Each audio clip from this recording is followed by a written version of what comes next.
Hey, what's up? It's Gareth. I am coming at you from the floor of the airport in Mexico City. I am just hanging out here waiting for my flight.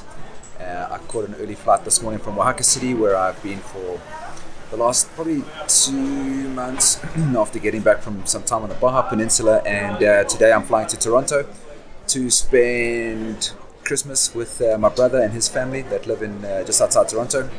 And I'm pretty excited about going back. I haven't seen them for a while, and my nieces get bigger every single day, and I see them in our family WhatsApp group chat. But I'm looking forward to seeing them again and spending Christmas with them.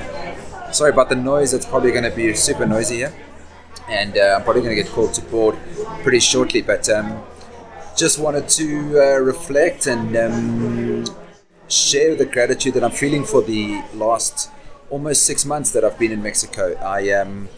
I was torn between Colombia and Mexico before arriving here, and having met some people that spent some time in Mexico, I decided to start here, and it's been a truly magical 6 months. I don't think I've been to a country where I felt this settled and this happy, despite having moved around quite a bit in the time that I was here. And I just feeling really happy that I got to spend the time here that I did, that I got to meet the people that I did, that I experienced the things that I did, for the amount of work that I managed to get done on all of the projects that I'm busy with, and the progress that I've made there has been pretty significant. And it feels like an amazing little phase of my life, and I'm really grateful for that.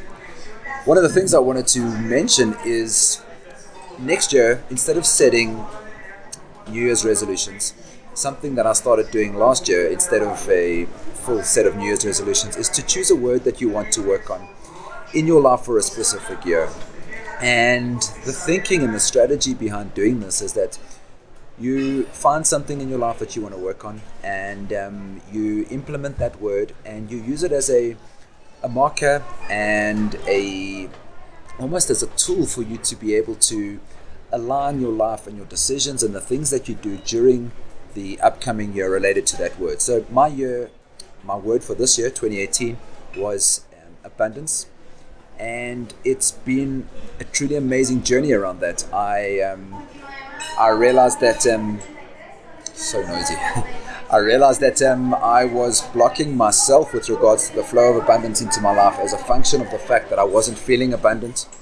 My work around law of attraction has led me onto a path of understanding that's got me to a stage where I realized that in order to be able to bring anything that you want into your life, you have to start feeling like the version of yourself that already has that into your life in order to get that to come in. So, for example, in the idea of being abundant, abundance will come to you if you start to feel abundant. But if you approach any of the things in your life from a position of lack, a position of scarcity, or a position of not enough, the flow of abundance was almost automatically blocked as a function of the fact that you don't feel abundant. And that's unfortunately how it works. And that's where a lot of people, including me, get stuck on this stuff, I'll feel better and happier about money when I have more because I don't have enough. And it's that I don't have enough thinking that blocks the flow of abundance into your life. And it works with anything. It can be a romantic relationship. It can be, I'll be happy when I get a new job. I'll be happy when my new business is successful.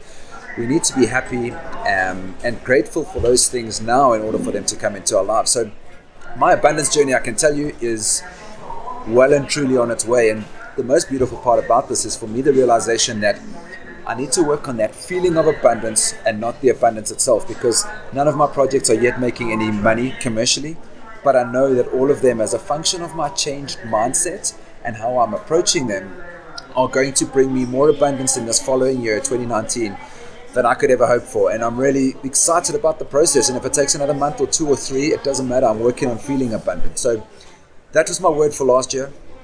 My word for 2019 going into next year is grace and graceful, because I believe that it's pretty closely related to some of the things that I'm not so good at doing in my life. I'm an action taker, and when I set my mind on something, I just go after it pretty solidly.